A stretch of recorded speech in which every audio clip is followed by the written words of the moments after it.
It's no surprise these days. The media are a bunch of pathological liars, and everyone knows it thanks to Donald Trump. These days, almost everything we see in the mainstream media is left-wing radical propaganda. If you don't conform to what the radical left wants, they try and immediately target you or silence you. They are a bunch of phony hypocrites. Luka Magnotta has been harassed, lied about, slandered, and defamed for years by the fake news media. Almost everything they say about him is lies and sensationalism. It's truly sickening what the press does to people's lives.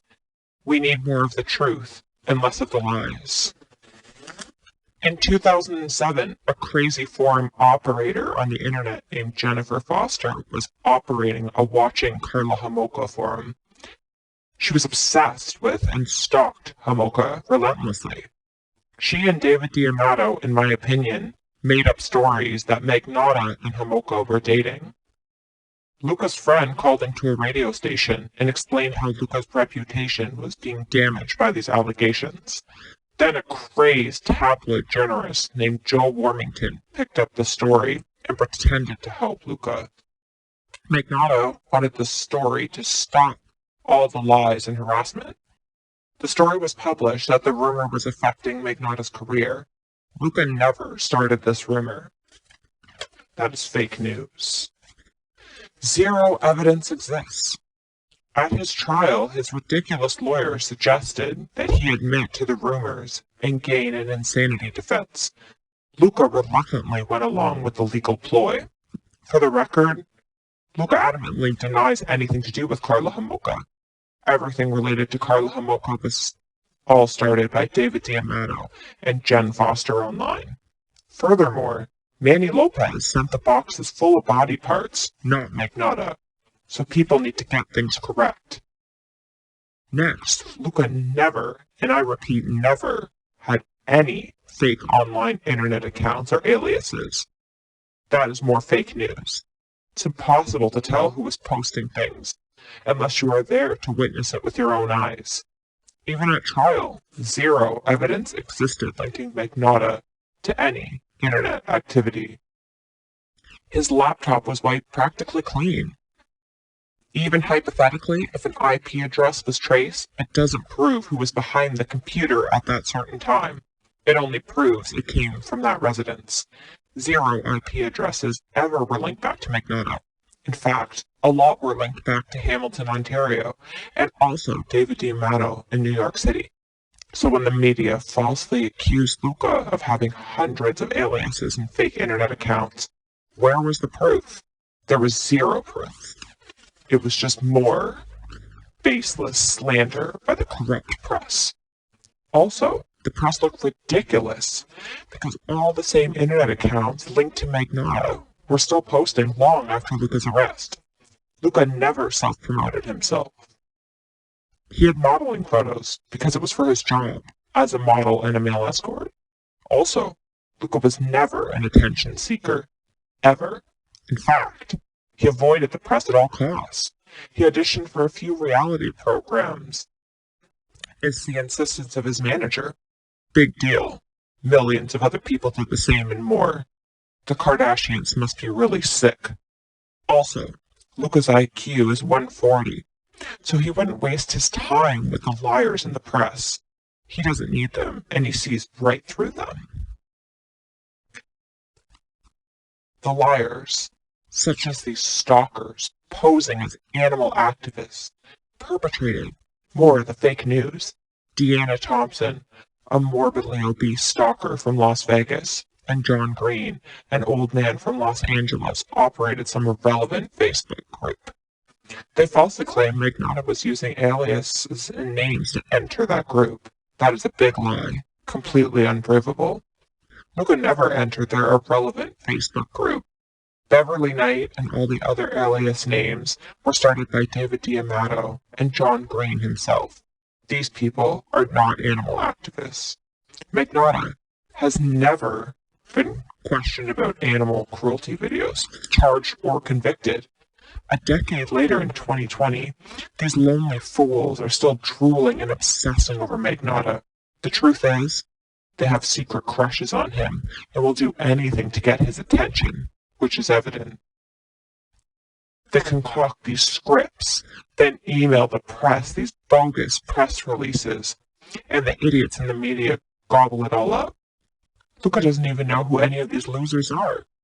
He wouldn't recognize them if you showed him a picture. Fact, he doesn't even like obese people, I've learned, or disabled people. Deanna Thompson was also accusing multiple people of animal cruelty and making countless baseless accusations about innocent people. Because Deanna Thompson was harassing and accusing so many innocent people of animal cruelty, someone actually committed suicide, a boy in South Africa named Jamesy. Deanna falsely claimed Luka was Jamesy. Then she claimed Jamesy committed animal murder in the video, and she started harassing Jamesy until he killed himself. Deanna is an extremely lonely, troublemaking idiot who has criminally harassed a lot of people, including a boy named Timmy in Australia, whose mother had a heart attack because of obese Deanna's harassment. She goes by the online name Body Move-In and believes falsely she is able to bully people. But people will not be bullied by her. Somebody might start posting all of her family's information, and we will see how she likes it. She was never interested in animal activism. She had a big crush on Luka and was just obsessed with him. Same with John Green, an idiotic old man from Los Angeles. These two losers stalk and harass people because they are bored and lonely. The media does not check facts. The media, they went blindly along with these idiots and their hoax. It was all fake news. Zero evidence exists linking Magnotta to any animal murder videos. Deanna Thompson and John Green are completely irrelevant to Magnotta's life, or story, or his trial. They did not catch Magnotta, nor do they have any part in anything. They go and do interviews and collect large amounts of money. They are fame seekers. They are lonely and need attention. 10 years later, it's not about animal activism. It's about getting attention and money. They are obsessed with Magnotta, and he does not know them. It's a story, but it's a false story. So when Netflix was desperately trying to find people to speak about Magnotta, they couldn't, so they needed another angle. So they just accepted these lying animal activists and posers, taking the story as a fact, without doing any research or fact-checking. These idiotic animal activist imposters spin a wild story, and Felicity Morris and Mark Lewis gobbled it up fast. Felicity and Mark, the two Netflix producers, rushed this documentary. Don't fuck with cats. It was all lies and fake news. Zero evidence exists linking Magnotta to any cat videos. Magnotta was never using any alias names to enter Facebook groups. It's all impossible to prove who was behind fake accounts, and to this day, all these alias accounts continue to post, proving it was never Luka. So these imposter animal activists look like goofs. Plus, Netflix looks ridiculous for allowing these imposter animal activists to tell their biased spin stories full of lies. Felicity Morris and Mark Lewis, the two producers from Netflix, should be ashamed of themselves for defaming and slandering Magnotta. Everything in that documentary of lies was biased and unprovable. Magnotta's mother has zero contact with Luka, which was Luka's choice. Magnotta has no interactions whatsoever with any of these people. It's all wishful thinking. They use Magnotta to get attention and money, and it's pathetic. Shame on Netflix. Also, these imposter animal activists, they are now trying to do tours and hold seminar conferences to gain even more money. Everyone with a brain sees Magnotta was framed, and the media is just using a weaponized against him.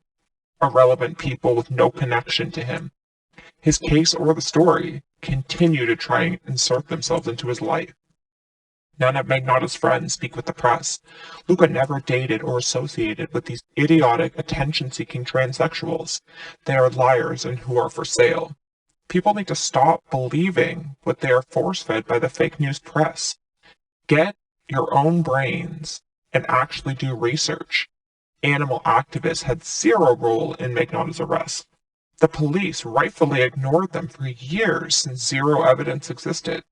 No actions online have ever been linked to Luka. It's all fake news by desperate sad people. I challenge anyone to prove that Luka was behind the aliases on the internet accounts. I guarantee it's impossible. It's all irresponsible speculation. Luka's face was in none of the videos. The media was saying they 99% believed Magnotta was behind certain Facebook accounts. But then after his arrest, they looked so stupid because the accounts continued to post. Nobody has been lied about more than Luka in the Canadian press. Luka hates the media, and he refuses all interview. More and more people are waking up and seeing the mainstream media for what they are: hypocritical, lying, con artists who exploit people and sensationalize people for financial gain. That's it for now. Like, share, and comment if you enjoyed the podcast. More to come, everyone.